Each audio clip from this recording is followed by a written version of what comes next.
Solo se consigue en La Pampa Húmeda. Producto exclusivo de TN Auto. Promoción válida en todo el país excepto la provincia de Córdoba y Mendoza.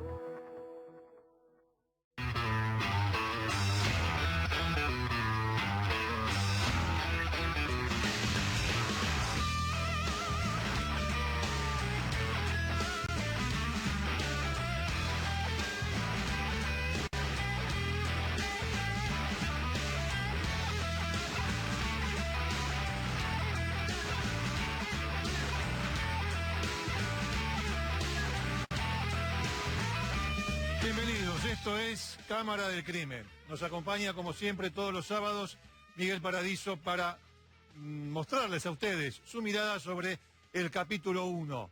El capítulo 1 de hoy es Ángeles Rawson.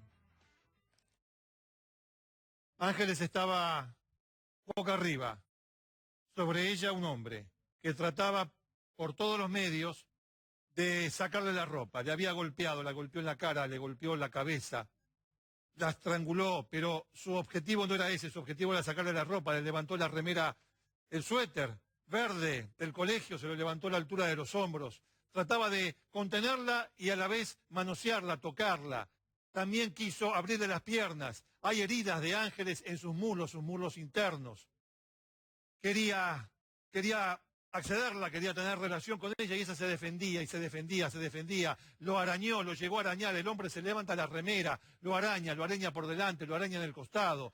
Sin embargo, le seguía pegando, le pone una mano en la garganta y la estrangula en la garganta, le pone la mano, la misma mano, la palma así, mientras buscaba el sexo de la chica, buscaba el sexo, deja una lesión. No logra la penetración, pero seguía insistiendo, bajándole los pantalones a la altura de la rodilla. Ángeles sufre asfixia, la comienza a estrangular ese hombre que tenía encima, la estrangula, le pone la palma de la mano, la asfixia poniéndole su enorme mano en la nariz y en la boca, la estranguló, la asfixió, la sofocó. Ángeles Rawson tardó 5 minutos en morir. Impacto.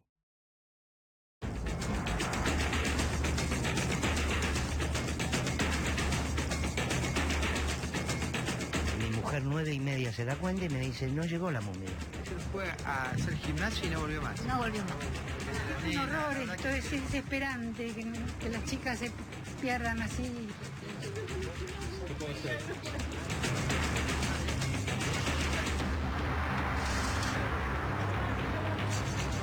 Ningún ser humano es menos importante que el peor acto que haya realizado.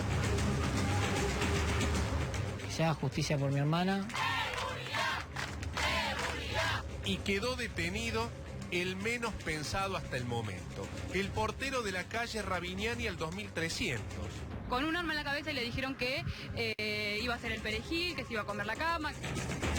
La agresión que sufrió Ángeles Rawson fue en un contexto de agresión sexual. Ella luchó por su dignidad y eso le costó la vida.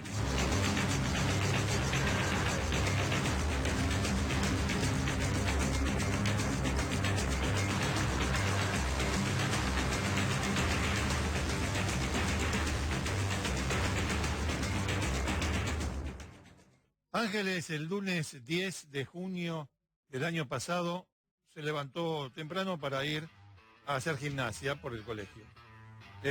Cuando llegó junto con sus amigas, tenía el uniforme de gimnasia de la escuela, y bueno, hace gimnasia pasadas las 9 de la mañana, sale del predio, el predio queda en Kramer 190, detrás de una planta de SEAMSE. La planta de SEAMSE que queda en Concepción Arenal y Matienzo. Bueno, sale de ahí junto con las otras chicas, 10 de junio, lunes, pasadas las 9:30 de la mañana. Bueno, sale de allí. se despide con sus compañeras. A ver, la zona no es una zona muy segura que digamos, pero era las 9 de la mañana, nada, el colegio tenía el predio ahí detrás del SEAMSE. En fin, sale de allí, tenía un morral chiquito. ¿Por qué? Porque ellos usaban un morral más grande para ir al colegio, no para ir a hacer gimnasia. Para ir a hacer gimnasia tenía su pantalón verde deportivo, tenía sus zapatillas topper, tenía un suéter también color verde, la campera del colegio. Bueno, y la piba se fue para allá. Cuando sale de allí, se despide de sus compañeras y vuelve caminando a su casa, porque su casa queda en un edificio, en un departamento, en un edificio de la calle Ravignani 2360. Entonces, siguió por Costa Rica, agarra Ravignani, hace 6 cuadras más, está en su casa. Más o menos. Es decir, eso fue lo que hizo y lo que hacía. Vuelve caminando de hacer gimnasia para el cole. Bueno, Ángeles no llegó. Ángeles no llegó a su casa. Pero nadie sabía que no había llegado a su casa. ¿Quién estaba en su casa? La empleada doméstica, que estaba preparando, haciendo sus tareas y además le preparaba la comida para el mediodía, para después ir al colegio. Y estaba uno de sus hermanos, que ese día no fue al colegio y se quedó durmiendo. Ellos no dicen que Ángeles haya llegado al departamento. No llegó Ángeles, pero nadie lo sabía. ¿Por qué? La señora, la empleada doméstica, hace su tarea, sobre el mediodía se va. La chica puede haber llegado después, antes, no le llamó la atención esa circunstancia. Estamos hablando del mediodía. Ella había salido 9 y pico del campo de deportes, no se olvide. Bueno, y iba para su casa caminando. El asunto es que no había nada para sospechar en ese momento. El pibe seguía durmiendo, el hermano seguía durmiendo. El asunto es que a la tarde incluso llega Jimena Arduriz, la mamá de Ángeles, llega a la casa a hacer sus actividades y se lo cruza el portero, que incluso además lo saluda al portero, Jorge Néstor Mangieri, y nota que está un poco engripado, está un poco resfriado. La tarde del día 10 de junio, no había motivo para sospechar hasta ese momento. Entonces, le dice, Jorge, ¿qué quiere? ¿Una aspirina? Pide que le dé una aspirina. No, estoy bien. Claro, el tipo lo ve a la mamá de Ángeles, qué sé yo, parecía como conmocionado. La mujer pensó que estaba resfriado. Bueno, el asunto es que llega la noche, y a la noche sí. ¿Dónde está Ángeles? Ahora sí. ¿Cómo no está? ¿Cómo no vino Ángeles? Pero no fue al colegio, no fue al colegio.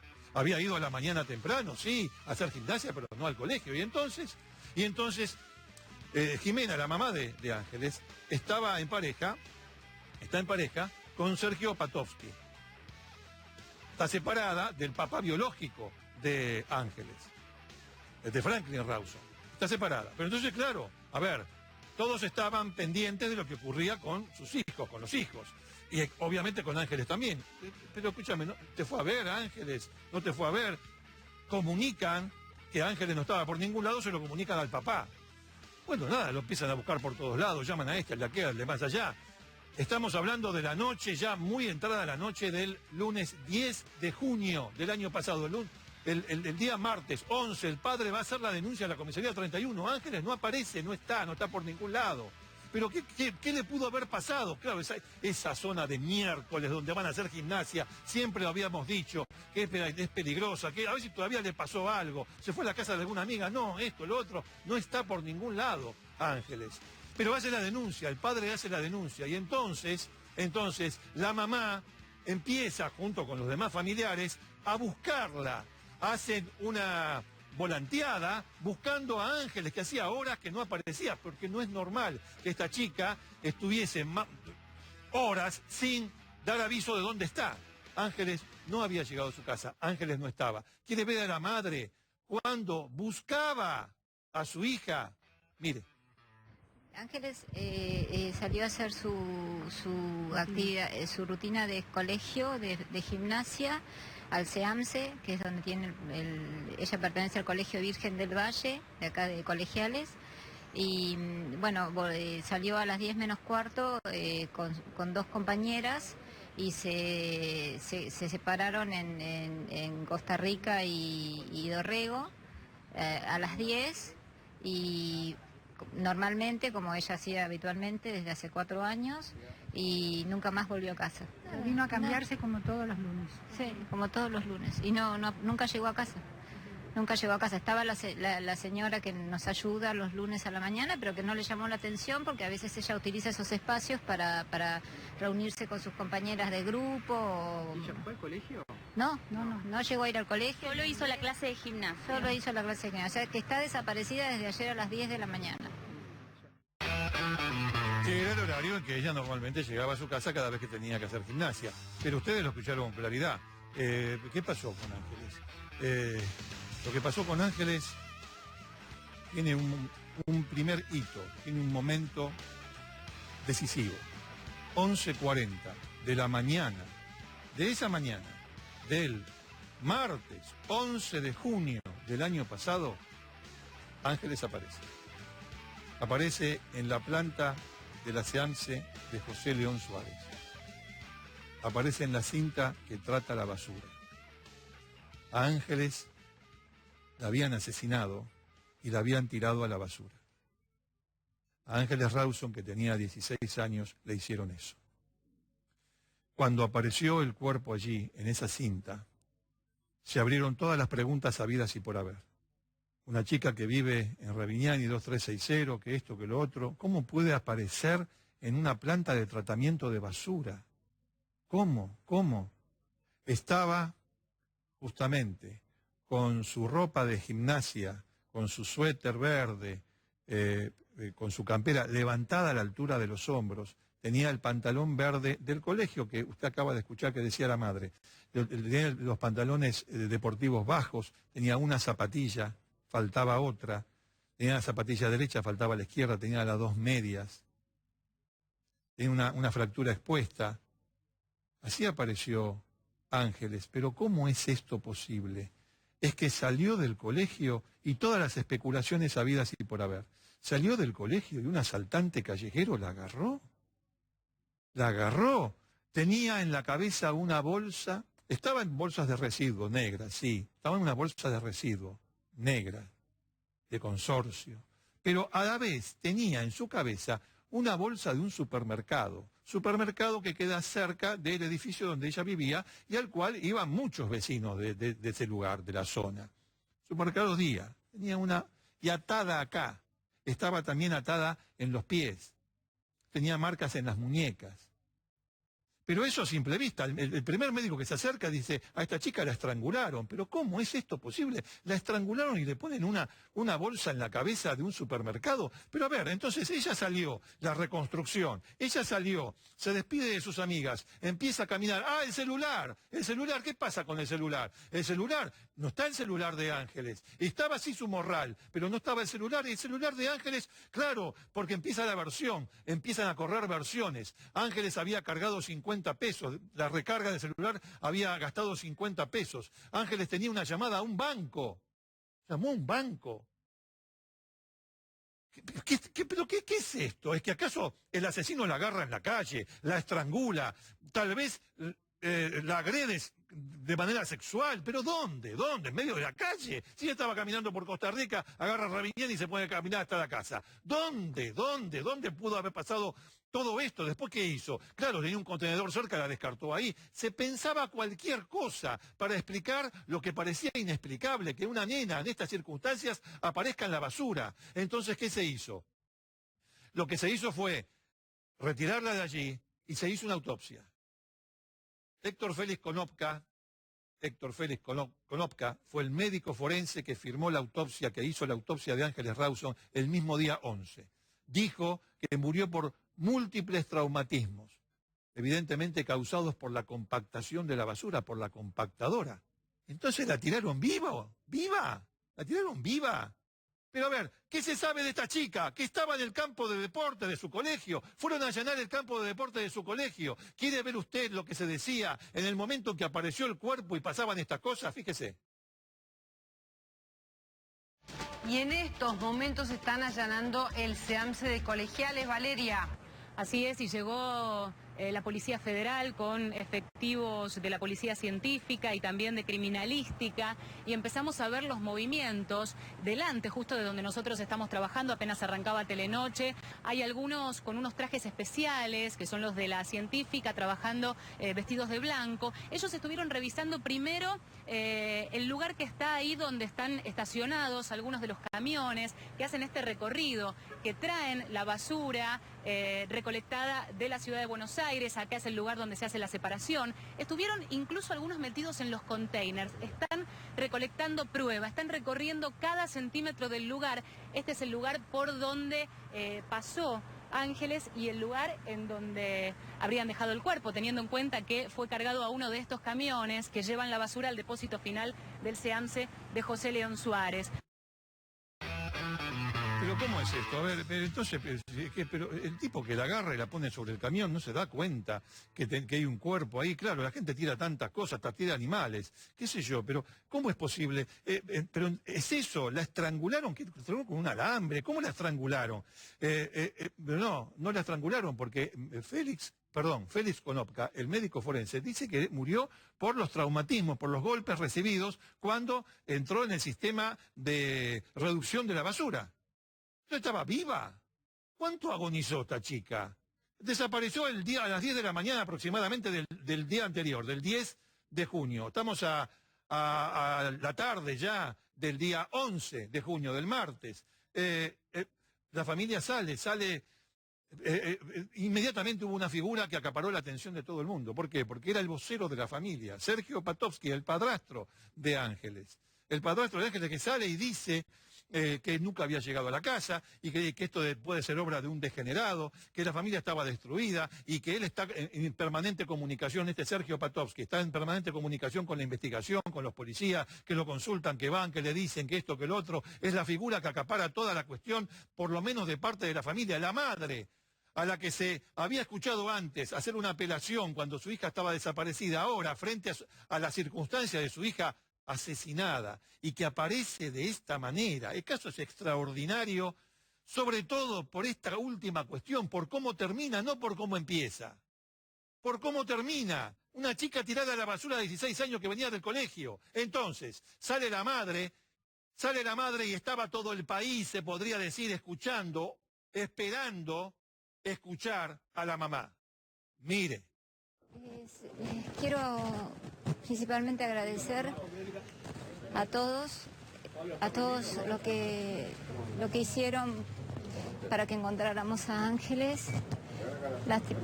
Lástima que, bueno, fue un final, un desenlace feo, pero ella está en el cielo y es un ángel y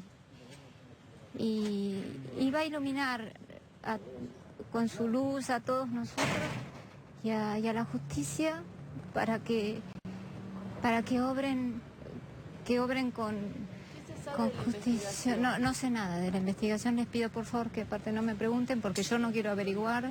Yo estoy en paz,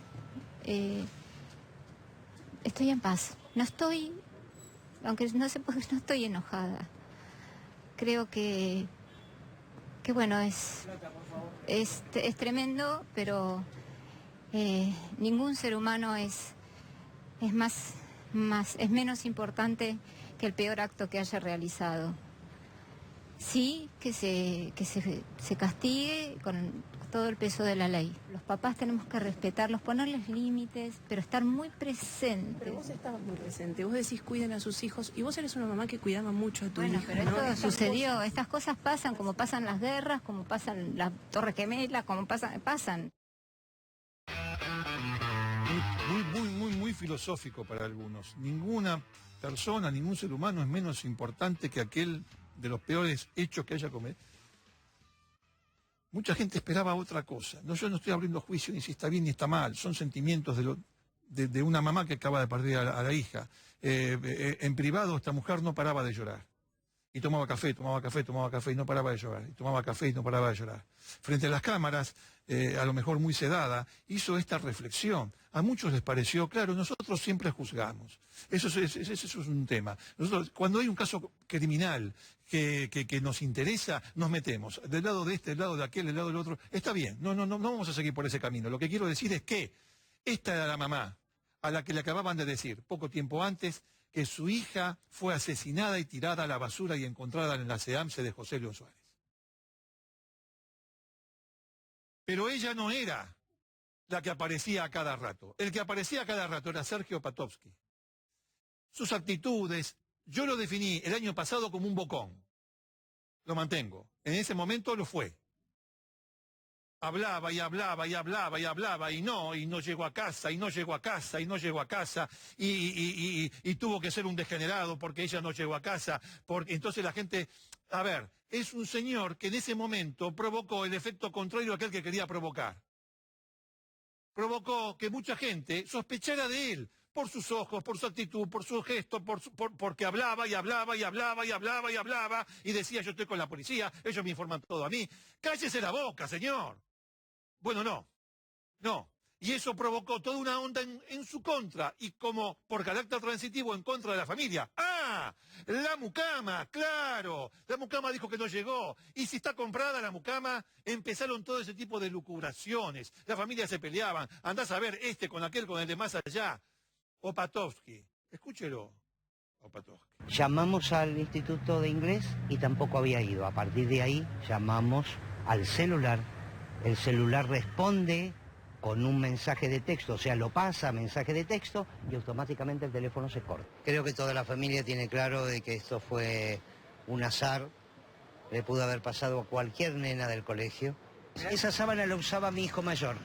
La llevaron porque en febrero lo operaron de una fístula en la cola y por ahí quedó una manchita de sangre. Nosotros nos damos cuenta recién a las 6 de la tarde, 9:10 de la noche, que era la llegada de ella de la clase de inglés. Mi mujer 9:30 se da cuenta y me dice, no llegó la momia. Y yo le dije, no llegó, pero... Digo, no te alarmes, pasaron 15 minutos nada más. O ella se resistió, puede ser que ella se haya resistido, y el tipo, bueno, ya molesto y la ahorcó. Si usaron una tanza para ahorcarla, yo dije desde un primer momento, yo soy un pescador profesional, me dedico a eso, trabajo con eso, y me revisaron todos los equipos de pesca. Y el tipo la ahorcó. Ese tono que, nada, uno no puede abrir juicio sobre el tono que usa la gente para referir cosas, pero en esas circunstancias provocaba rechazo, mucho rechazo. Y el tipo la ahorcó, y se ve que se resistió y qué sé yo. Bueno, el asunto es que se dudaba mucho de estas personas y de la familia, que estamos hablando de... el miércoles ya, y el miércoles hubo una noticia que parecía corroborar todas esas sospechas que se tenía. La fiscal Paula Zaro pidió al juez Ponce en ese momento que ordenara un allanamiento. ¿Dónde? En la casa de Ángeles. Es que tenía razón todo el mundo, aquellos que eran muchos que decían, esto tiene que ver con la familia.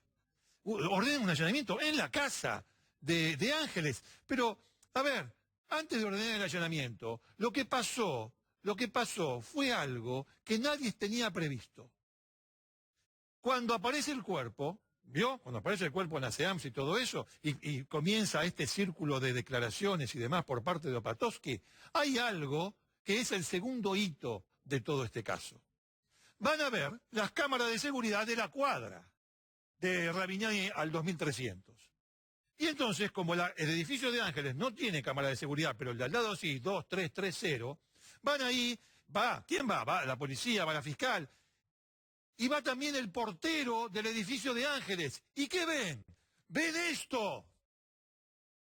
¿Quién es el que dice, esa chica que camina de frente es Mumi, como le decían a Ángeles? ¿Quién es? Cuando estaban viendo estas imágenes, el portero del edificio de Ángeles dice, ¡esa es Ángeles! En una palabra, quien identificó a la chica en ese video fue el portero de su edificio.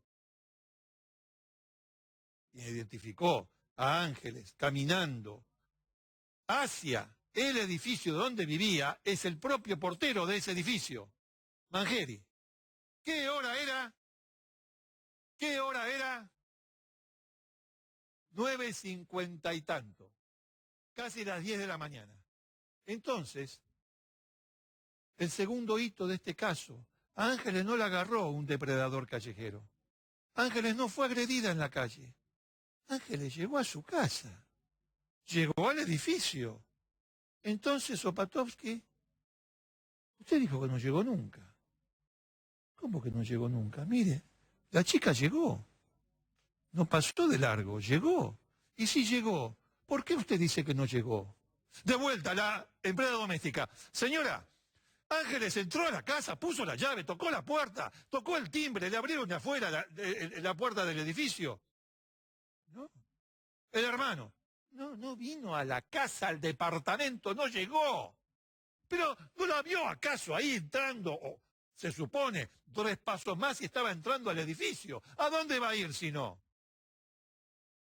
El jueves, después de ese allanamiento del día miércoles, acuérdese de esto, lunes 10, ella desaparece. Martes 11, aparece su cuerpo en la SEAMSE de José León Suárez. Miércoles 12, hacen allanamiento en su casa e identifican que Ángeles sí había llegado al edificio. Sí había llegado al edificio. De vuelta estamos viendo las imágenes.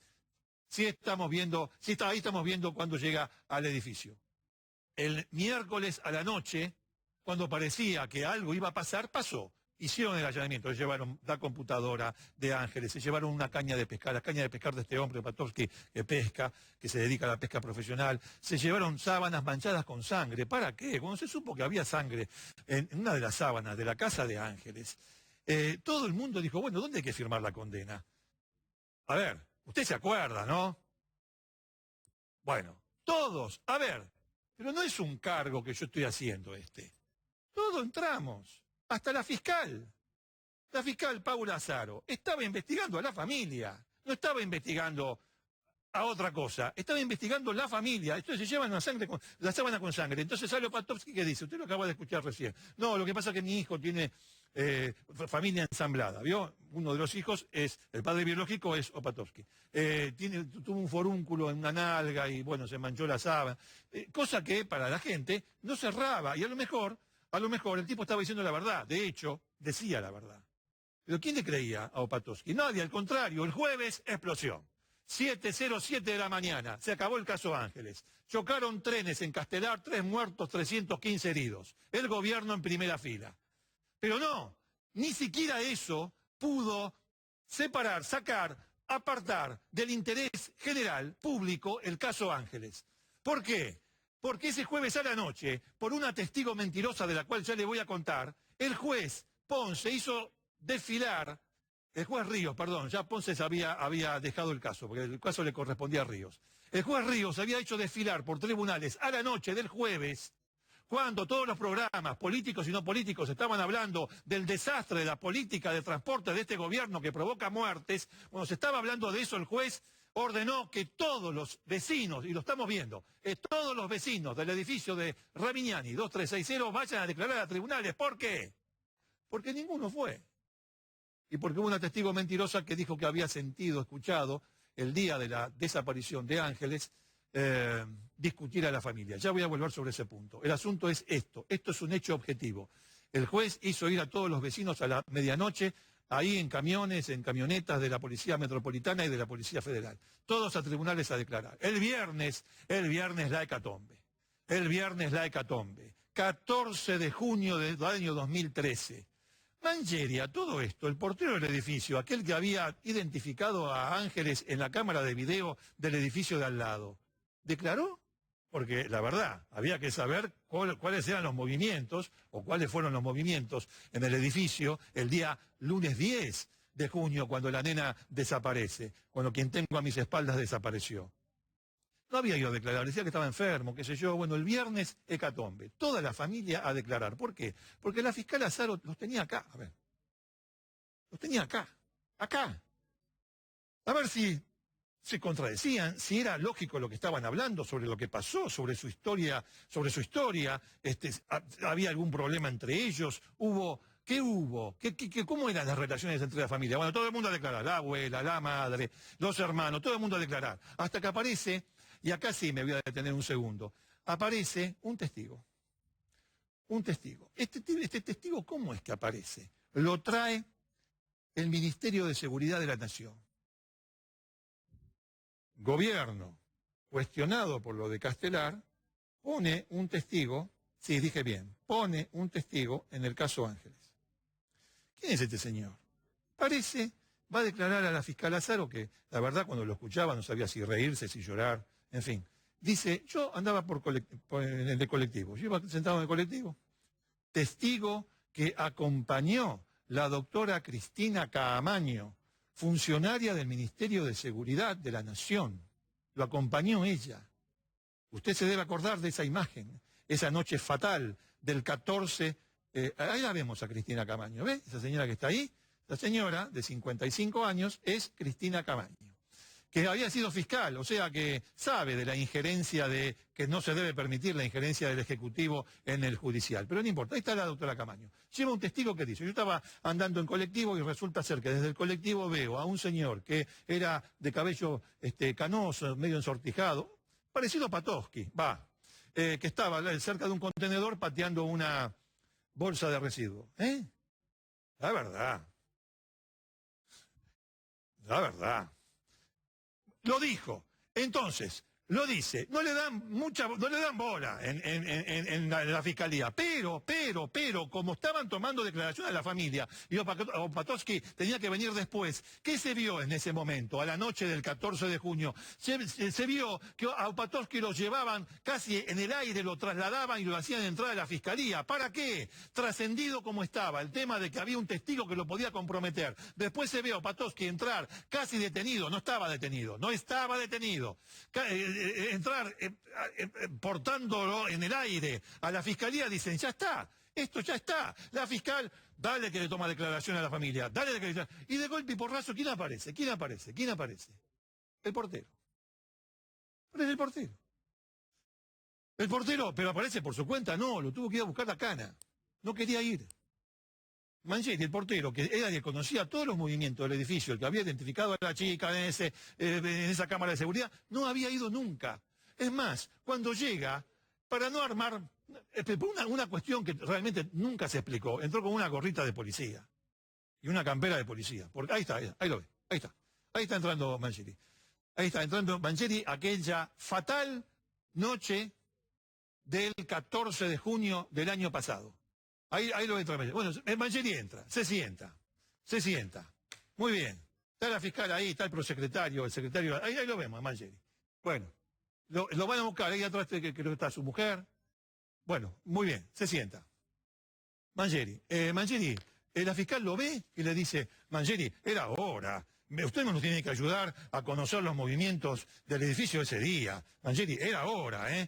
Entonces Manchetti le dice una cosa. Odio la respuesta, odio a la policía. Odio a la justicia. La fiscal le dice, ¿entonces me odia a mí? Sí. Manchetti, a ver, yo estoy tomando declaración, no me haga perder el tiempo. A ver, ¿qué hizo ese día? ¿Qué pasó ese día? No, bueno, nada, yo a eso de las 10 y pico subí a tomar mate con mi mujer. Entonces, después yo tuve que hacer porque estamos pintando en casa, entonces mi mujer no está. ¿Cómo? Pide, ¿cómo? A ver. ¿Su mujer está o su mujer no está? Una contradicción. ¿Estaba su mujer o no estaba su mujer en su departamento el lunes 10 de junio a la mañana? Bueno, Manchetti, no, lo que pasa es que yo no... Hagamos una cosa, Manchetti, yo tengo que tomar declaración, siga con el prosecretario. No, doctora, yo le quiero decir, yo fui torturado.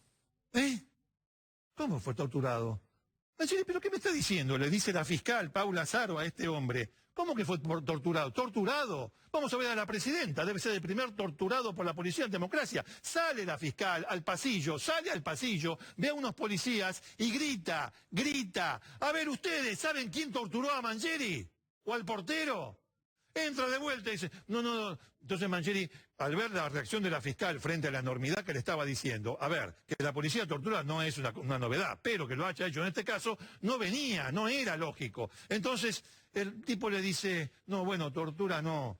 ¿Qué lo picanía? No, picada no. Mire, venga. Mangieri dijo que los policías le hicieron esto. ¿Sabe qué pasa, doctora? ¿Vio esos ganchitos que usted tiene ahí? Estos ganchitos. A ver, ¿lo agarramos? Acá está. Estos ganchitos, las mariposas, creo que se le dicen así, son las que se usan para enganchar los ojales de los expedientes. Los expedientes se enganchan con esto. Se meten así y después se abren, cosa que el expediente, los papeles, quedan enganchados. Bueno, entonces, ahí está. Quedan enganchados. La mano más rápida que la cámara. Ahí está. Quedan enganchados. Muy bien. Entonces, dice Mangieri que la policía agarró uno de estos, porque usted sabe que la policía anda con estos encima, que lo calentaron con un encendedor,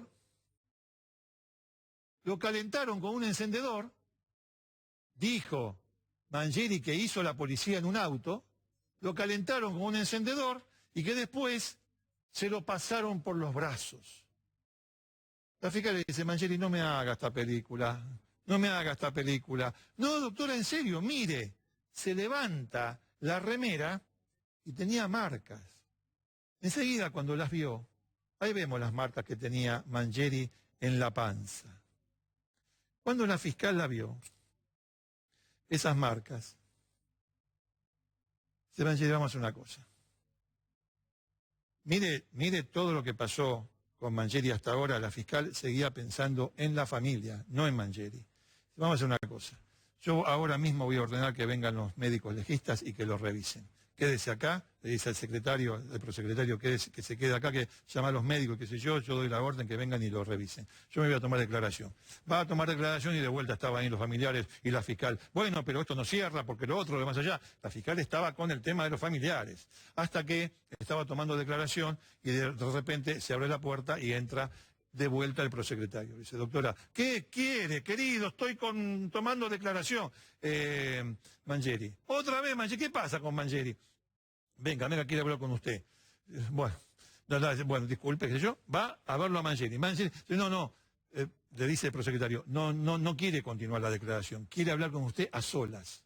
¿Cómo a solas? A solas es imposible. Vaya y dígale que por lo menos tiene que estar usted presente. Conmigo a solas no habla. Dice la fiscal Paula Azaro. Entonces Mangieri acepta hablar a solas con la fiscal y con el prosecretario, es decir, con estos dos funcionarios. Y ahí dice la que ya es una famosa frase de este caso. Soy el responsable de lo de Ravignani 2360. Fui yo. La fiscal se levanta de un salto y dice, Mangieri, usted no me puede decir esto. Claro, ¿qué estaba pensando la fiscal? Queda nulo toda la confesión que posiblemente hiciera, además de la sorpresa que ella, pensando en los familiares, se aparezca este buen señor que no había ido en toda la semana para decirle, yo soy el responsable de lo de Ravignani 2360. Fui yo. No hable más, le dice la fiscal. No hable más. No, doctora, quiere que le cuente, mire, lo del asunto. No me hable. No, mire, no me hable. El secretario haga un acta, inmediatamente pido la detención. Sale la fiscal. Y Mangieri se levanta y lo agarra al secretario. ¿Quiere que le cuente? Mire, fue así. No me hable. Tampoco le decía, es una tragicomedia, pero fue así. Entonces, el prosecretario tampoco lo quería escuchar. ¿Por qué? Porque cualquier cosa que dijera es nula. Y el tipo, para declarar como corresponde y que valga lo que dice, tiene que estar con un defensor y delante del juez. Ahí no había ni defensor ni juez. Cualquier cosa que dijera, sí, podemos escribir un libro. Nosotros ahora yo le contaría todo lo que dijo Mangieri. Si lo hubiésemos contado desde junio del año pasado hasta ahora. Pero no vale. Por eso la fiscal le dijo que no hable. Y el tipo quería hablar y quería hablar a tal punto que cuando en un momento en que lo dejan allí, estaba el secretario que estaba saliendo, había policías afuera, sale, pasa un policía, le dice, señor policía, ¿quiere que le cuente? Quería contar lo que le había hecho a Ángeles Rawson. Nacho, vení.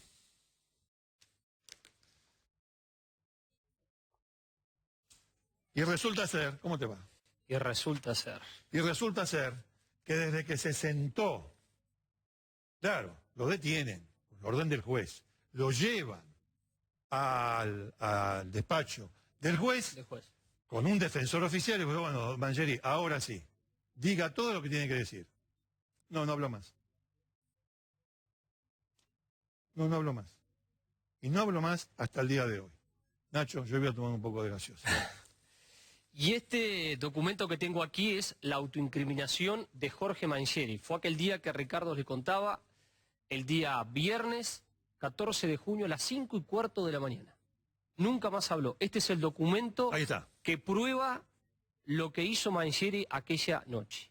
Mangieri tuvo, a su vez, como bien les decía Ricardo, muchísimas contradicciones, pero contradicciones absurdas, Ricardo. Dale, contá. Contradicciones absurdas en esta declaración que tenemos aquí. ¿Por qué contradicciones absurdas? Porque Mangieri nunca en su vida, ahí en el edificio, nunca se había enfermado. Como les dijo Ricardo, cuando se encontró cara a cara con la mamá de Ángeles, parecía que estaba resfriado. Después argumentó que tenía un problema en la rodilla. Durante toda esa semana se la pasó yendo a sanatorios y hospitales, tanto de su obra social, que es la del SUTER, la de los encargados de edificio, como también a hospitales públicos municipales. Presentó certificados médicos, pero cometió errores básicos, básicos. Estaba enfermo y sacó la basura del edificio de enfrente. Estaba enfermo y se fue a la administración del edificio que él trabajaba en la calle Rabiniani a cobrar su sueldo. Y además se la pasó hablando por teléfono con amigos, con otros encargados de edificio, para tratar de zafar y de decirle que se sentía mal. Hasta fue a consultar a un primo de la mujer, un ex policía. Contame ese episodio, por favor. Bueno, hay un policía en actividad que es primo de su esposa. Mangieri en un momento lo va a ver al Gran Buenos Aires, a encontrarse con él y a pedirle asesoramiento de cómo podía hacer para presentarse porque estaba complicado en la causa judicial. Insólito. Después... Y el tipo le dice, mirá, si lo que me contás vos, obviamente Mangieri no le dice fui yo. Si vos me contás eso, al tipo ese que hizo todo eso, yo lo meto en cana. Lo meto en cana. Y además cometió otro error, porque el cuaderno de comunicaciones de Ángeles Rawson aparece en un lugar de la Panamericana y la autopista General Paz, que es el camino que él usaba habitualmente para ir a la zona del Talar de Pacheco donde vivían sus suegros. A partir de ahí aparece otra cámara de seguridad muy importante donde se lo ve en un momento clave a él caminando con su mujer por la noche, volviendo al edificio de bermudas y zapatos. Pero quiero volver a lo que dijo Ricardo. ¿Mangieri sabe dónde se escondió? ¿Cuál fue el escondite final antes que lo vaya a buscar la policía? No. Él estuvo en Marcelo T. de Alvear 973, en la casa de Jorge Menighelli, un portero amigo. Ahí tuvo una reunión en privado con su esposa Diana Seaetone, que ella seguramente sabe algo. Y a partir de ahí fue cuando lo fue a buscar la policía y lo llevaron hacia la fiscalía, como les dijo Ricardo, y ahí empieza la historia más compleja, que es la historia de las pruebas. Ahora vamos a ir a las pruebas y vamos a ir a ese pizarrón, pero antes quería decirle una cosa. Este caso tuvo muchos testigos falsos. En este caso entramos todos, también usted, que pensó, y todavía alguna persona debe seguir pensando, que la cara de Opatovsky lo condena, como si estuviésemos en el siglo XIX o a principios del siglo XX, donde la cara condenaba de verdad. Pero al margen de eso, hubo muchos testigos falsos. Y los tres fueron encausados en su momento. Ya le conté del que aportó el Ministerio de Seguridad. Ahora les voy a hablar de otro que es un taxista. Un taxista mentiroso que dijo que el día a las 2:30 de la tarde del lunes 10 de junio, Mangieri lo para y tenía 2 bolsas de residuos grandes para transportar. Que el tipo, como tiene un problema en la cadera, no sé en dónde, bueno, le abre el baúl y se pone en el baúl. que como eran tan pesados esas bolsas, pasaban dos personas por allí como si nada, ¿no? Y Mangieri le dice, venga, ayúdeme a cargar esto, como si cualquier persona agarra una bolsa de residuos porque se lo dicen en la calle, se lo dice un portero. Bueno, no importa, agarran y lo ponen en el baúl. Le dice, vamos hasta el SEAMSE de Colegiales. O sea, el predio de la SEAMSE, detrás del cual está el campo de deporte donde iba Ángeles. Bueno, entonces cuando llegan ahí, el tipo habla con alguien, sí, Mangieri, según el taxista, habla con alguien, sacan las dos bolsas con dificultad, y el taxista dice que una se movía. ¿Y cómo se movía? Mangieri le dice a uno del SEAMSE, che, dame un palo. Le dan un palo, va hasta la bolsa que se movía y pa. Entonces le explica, no, lo que pasa es que es un perro muerto. Bueno, este taxista mentiroso también fue encausado por falso testimonio. Y después está Beatriz Fuentes, sí, el momento que estaban esperando todos los K. Beatriz Fuentes. Bien. Se recibe un llamado en la redacción de Canal 13 de una mujer, que resultaría ser esta, diciendo que era vecina del edificio, que habitaba en el edificio, y que había escuchado aquella mañana del 10 de junio discutir fuertemente a Opatowski, al padrastro, con Ángeles y qué sé yo, y que, bueno, todos lo discutieron en el pasillo, en el hall de entrada, y que todos luego entraron al departamento de Ángeles. También dijo esa mujer, cuando llamó a Canal 13, dijo que había dado vueltas por ahí esa noche diciendo que no hablen mucho del tema de los problemas familiares que tenía la familia de Ángeles, Berni, el funcionario del Ministerio de Seguridad, Sergio Berni, que habían dando vueltas por ahí, qué sé yo. Bueno, nada, se le toma nota corta, vuelve a llamar, pide hablar conmigo. Yo hablo con la mujer. Frente a esto que me estaba diciendo, estamos hablando de esa semana anterior al viernes 14 de junio. Estamos hablando del miércoles. Bueno, frente a esto, yo, ¿qué hago con esto? Yo no puedo saber si esta mujer miente, no miente, qué sé yo. Entonces, bueno, la primera cosa que se me ocurrió hacer fue grabarla. Y después con esa grabación, digo, bueno, yo tengo esto, que puede ser una reverenda estupidez o puede ser algo importante, qué sé yo. No tengo capacidad para discernir eso. ¿Quién tiene capacidad para discernir eso? Un juez. Entonces, ¿qué hice? ¿Qué hice? Llamé por teléfono a el abogado Pablo Lanusse, que representa los intereses de la familia. Es quien representa los intereses de Ángeles. Vino al canal y le dije, mira, tengo esto, no sé qué es esto, por ahí es una estupidez, qué sé yo, ¿a vos qué te parece? Dice, mira, yo no sé, pero hagamos una cosa, que lo decida el juez. Y lo judicializó. Lo llevó a tribunales y el juez lo escuchó. En base a lo que escuchó el juez, antes de decidir el juez, si eso era verdad, si era mentira, hubo una cosa que le saltó, a ver, esta mujer dice que es vecina del edificio. En esta causa, ¿vinieron a declarar los vecinos del edificio? No. Bueno, que vengan todos. Y fue lo que usted vio de la citación masiva de todos los habitantes del edificio de Ravignani 2360. La ubican a esta mujer, que no estaba en la capital, estaba en el sur.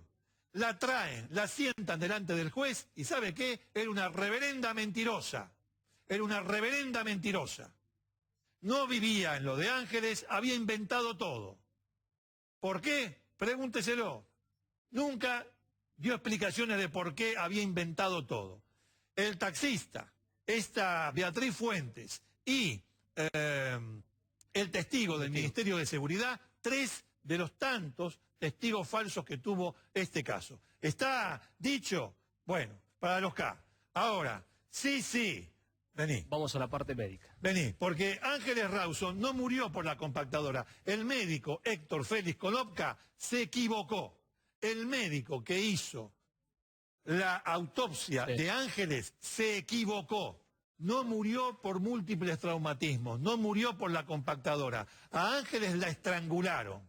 Totalmente. Y lo que tenemos acá es,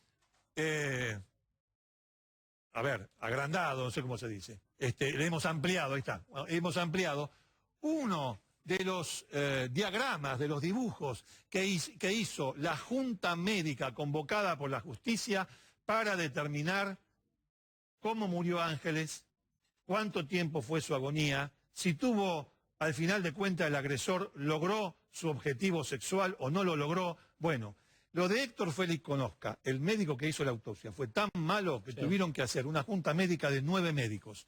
¿Y querés empezar vos a describir acá? Mira, Ricardo, lo de las juntas médicas tuvieron que hacer 2 y convocaron a los médicos más importantes que tiene la Argentina y además con prestigio internacional. Por ejemplo, odontólogos, traumatólogos, tanatólogos, forenses, legistas, ginecólogos, radiólogos, neumonólogos. Y la segunda junta médica fue la del 24 de agosto del 2013, esto pedido por el juez Javier Ríos, que hizo una batería de preguntas de 72 preguntas. El informe final tiene 98 páginas y explica lo siguiente. Lo que le vamos a explicar ahora tiene que ver con un ataque sexual. El ataque sexual, lo aclaramos muy bien con Ricardo siempre, el ataque sexual no implica abuso sexual o violación, es decir, no implica penetración. Para que ustedes entiendan bien. La pudieron haber manoseado con intención de concretar la relación sexual forzada y no lo logró. El atacante no lo logró. Los médicos incluso lo dicen. No podemos descartar que haya sido manoseada, que haya habido ese tipo de abusos. Pero porque puede haber lesiones de eso, de manoseo, pero de penetración no. Aquí hay un contexto, antes de explicar específicamente cómo murió Ángeles Rawson. Hay que tener en cuenta lo siguiente, que fue lo primero que evaluaron los psiquiatras y los psicólogos que vieron el ataque. Había un poderío físico, la superioridad física de Mangieri sobre Ángeles Rawson era absolutamente clara. Por 108 ejemplo, kilos contra 51. Claro. Dale. Ángeles Rawson, 52 kilos, Mangieri 108, Ángeles Rawson midía 1,65 m, Mangieri 1,78. En base a eso, vamos a analizar todo esto. ¿Por qué? Porque el atacante sexual lo que hace siempre golpea toda esta parte de la cara. Cara, cabeza, cuello. ¿Ve todo esto que está así? Bueno, esto significa que acá hay lesiones vitales, en vida, no después de muerta, en vida. El atacante reduce a la víctima, como si fuera un boxeador, generalmente la golpea. La víctima empieza a defenderse, miren las heridas defensivas. Sí, fíjense, esto son heridas defensivas. Esta D que está acá es mi letra. Yo ahí, tomando lo que dice el informe, que lo tengo allá, lo que dice, puse defensa, defensa, defensa, bueno, sí. Después empiezan las lesiones genitales o paragenitales. Si hubiera una lesión genital, se hubiera observado en la vagina o en el ano, pero como había paragenital, ustedes van a empezar a ver esta zona. La zona del abdomen, lógicamente, la zona de los muslos.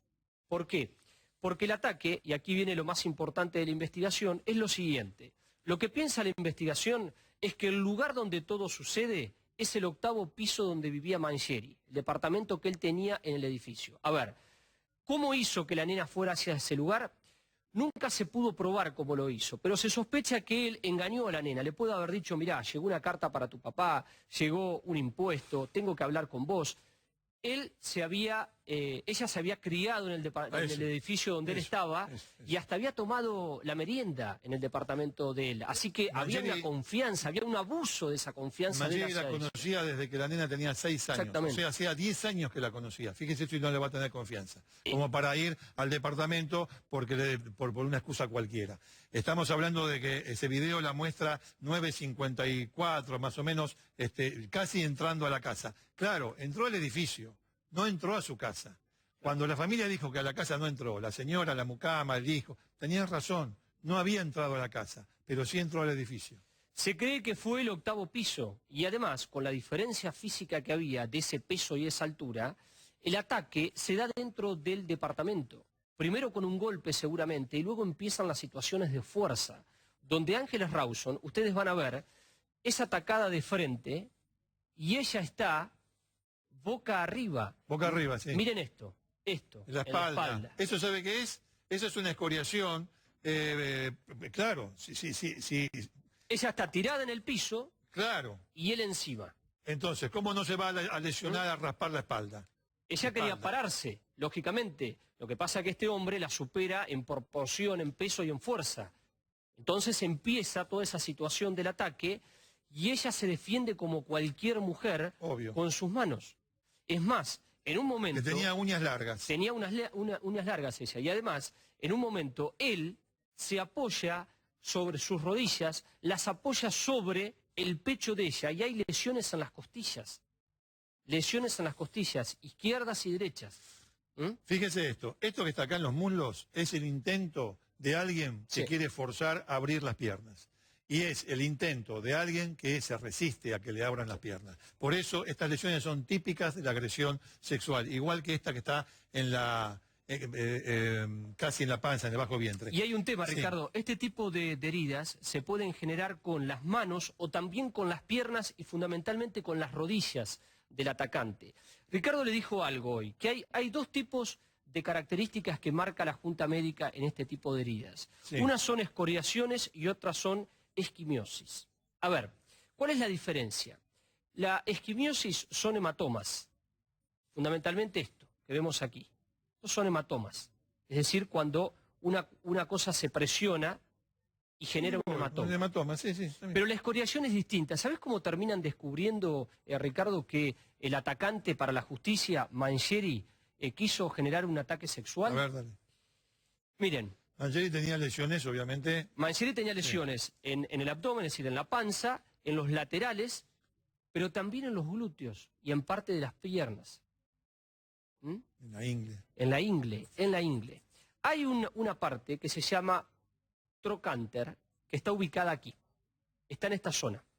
Está en la zona del glúteo y la cintura de una persona.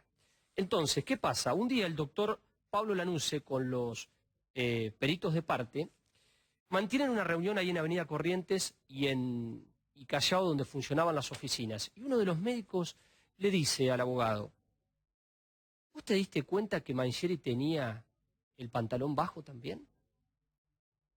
¿Por qué? Porque tiene una herida acá, en el trocánter. ¿Y eso qué significa? Significa esto. Miren, lo que vamos a hacer ahora con Ricardo tiene que ver con lo que se explica... Es un jabón. En las universidades de medicina y también de criminalística. Este es un jabón. Estas son mis manos. Mi mano derecha va a ser la mano de Ángeles Rawson y el jabón va a ser el glúteo de Mangieri. Y el abdomen, las piernas o la ingle. Miren lo que va a pasar. Acá está. Miren cómo quedó el jabón marcado. Miren cómo quedaron mis manos. A ver, dale un poco más. Miren. Porque queda muy blanco. Miren cómo quedó el jabón. Ponelo al costado, ¿eh? Miren cómo quedó el jabón. A ver ahí. Miren cómo quedaron mis manos. Aquí está la resolución científica y genética del caso de Ángeles Rawson. ¿Por qué nosotros siempre insistimos, a pesar de las especulaciones del doctor Pierri y de la defensa de Mangieri y de la familia, que él era el acusado y que lógicamente iba a ser considerado el asesino en un juicio? Por esto. El ADN demostró que el 99,9% de lo que Ángeles Rawson tenía en su mano derecha, en el dedo índice, en el medio y en el anular, es decir, la mano hábil de la chica, era el ADN de Jorge Mangieri. Es decir, ella estaba boca arriba, él estaba encima de ella se defiende y queda el ADN. Por eso hoy, por esta prueba fundamentalmente, más allá de las filmaciones, de las contradicciones, de las mentiras, por esto Mangieri está hoy en prisión. El ADN se encontró en restos de piel que tomaron del dedo índice de la mano derecha de Ángeles, también de la uña del dedo anular y de la uña del dedo mayor. Pero le quiero decir que el material que había en la uña, me olvidé de poner uña del dedo índice de la mano derecha, da una coincidencia del 100%. Del 100%. Que no sea Mangieri. Que no sea Mangieri. Es una posibilidad en 1.690 billones. Es decir, que hay 1.690 billones de posibilidades de que sea Mangieri, es decir, es Mangieri. ¿Qué es 1.690 billones? Es esto. Sígame. 1.690 billones. ¿Cuántos ceros son?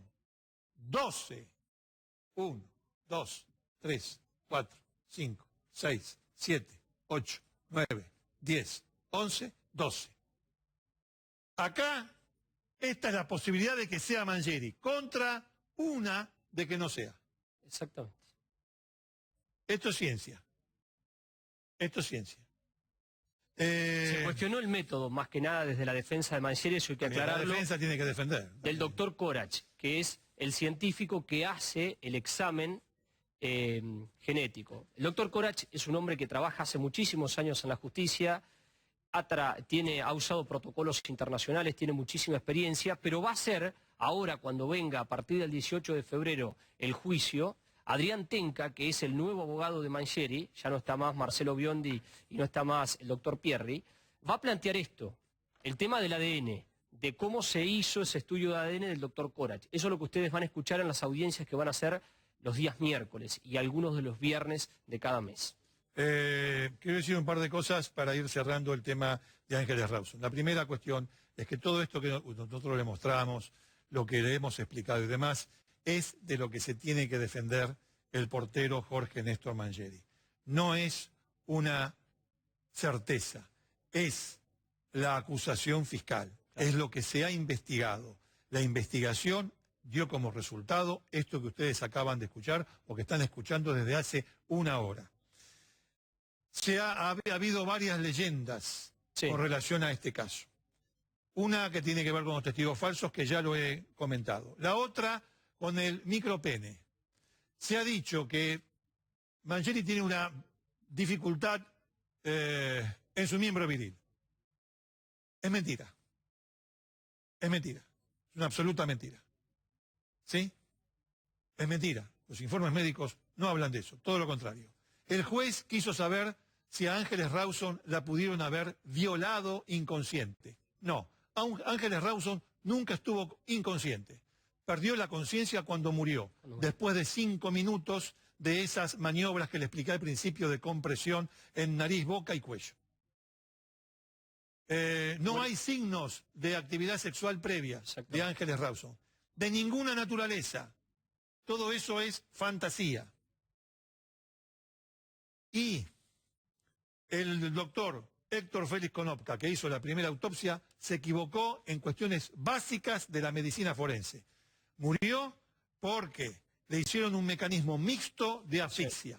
La estrangularon. No se rompió el ioides. ¿Se acuerda? Yo siempre le digo que se rompe cuando estrangulan. ¿Saben por qué? Porque no fue únicamente esto. Acá hay lesiones de esto, pero hizo esto, más esto, más esto. La combinación de los tres mecanismos le provocó la muerte a esta chica en 5 minutos. No hubo agonía. No hubo agonía. No hubo agonía. Y el ADN, que sobre todo en la uña del dedo índice, pero también se dio en la uña del dedo anular y en la uña del dedo mayor. No completo como este, pero también sirve como prueba de cargo. De esto se va a defender se va a defender Jorge Néstor Mangieri. Acompañé, vamos a ir para allá ahora, Nacho. Se va a defender Mangieri cuando sea el juicio oral y público en pocos meses más. Igualmente, Ricardo, van a quedar 3 puntos en esta investigación que todavía quedan abiertos. Es decir, ¿cuál fue el móvil? ¿Cuál fue la motivación? Se cree que fue una motivación sexual. Claro. ¿Cuál fue el lugar? Se cree que fue el 8º piso. Bueno, ¿cómo la sacó? ¿Cómo la sacó, no? ¿Dónde arrojó realmente el cuerpo? Que son las 3 preguntas que se hacen todos. Bueno, la idea es que caminó por la calle Ravignani hacia el túnel de Avenida Cabildo, que es el único lugar donde no hay ningún tipo de cámara, giró en la esquina y en la puerta del supermercado, que ahora hay un Express, ahí había un container, donde habitualmente venía el camión, con una máquina levantaba ese container y arrojaba la basura. Se cree en esas 3 preguntas que le quedan a esta investigación que fue esa la secuencia. En el curso natural de su trabajo, descarta el cuerpo, de acuerdo con la acusación fiscal, y a todas estas pruebas que le hemos comentado, en el curso normal de su trabajo. ¿Qué sabe hacer Mangieri? Sacar la basura. Entre otras cosas, obviamente. ¿Qué sabe? Sacar la basura. Ese día, incluso el 10 de junio, anunció a los vecinos que la sacaran antes de tiempo. Más precisiones sobre eso no hay.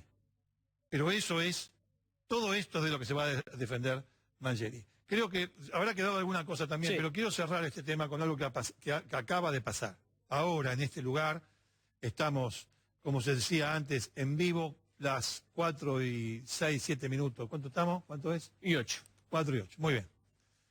Quiero comentarle esto. Nosotros invitamos a la familia de Ángeles Rawson, al papá, a la mamá, al padrastro, Patowski. No quieren hablar, no dicen que lo van a hacer cuando se aproxime el juicio oral y público. Bien, es su derecho y está muy bien, no hay nada que decir. También nosotros invitamos tratamos de hablar con Mangieri. Mangieri no quiere hablar, ni siquiera telefónicamente desde la prisión. Prisión en la cual el primer día que llegó le dieron una paliza de locos. Pero bueno, más allá de eso, que no deja de ser una anécdota. Le quiero contar esto que acaba de pasar. Sí invitamos a la mujer de Mangieri. Y la mujer de Mangieri vino. Hace 1 hora y algo que vino. Vino. Estaba en una oficina esperando el momento de sentarse allí para hacer una entrevista con Ignacio y conmigo. Acompañada con el hermano. Acompañada por el hermano. Después de escuchar la exposición, cómo hemos expuesto este caso, de acuerdo con las pruebas que están reunidas, obviamente yo no voy a hablar de insistir con la familia porque no hay ninguna prueba contra la familia, a tal punto que Opatowski fue captado por la cámara del Banco Macro el lunes 10 de junio a las 10:08 en el Banco Macro, o sea, no estaba en el edificio. Yo no voy a seguir fantasías, ni tampoco una defensa que hasta el momento no tiene argumentos. No tiene argumentos, hasta el momento. No los tiene. Si nos sorprende, bienvenido sea, se les comentará, se les dirá y daremos nuestra opinión. Pero la señora estuvo acá hasta hace pocos minutos. Recibió un llamado de su abogado, Tenca. Sí, Adrián Tenca. Que después de escuchar cómo hemos expuesto este caso, le dijo, andate de ahí. La señora se fue.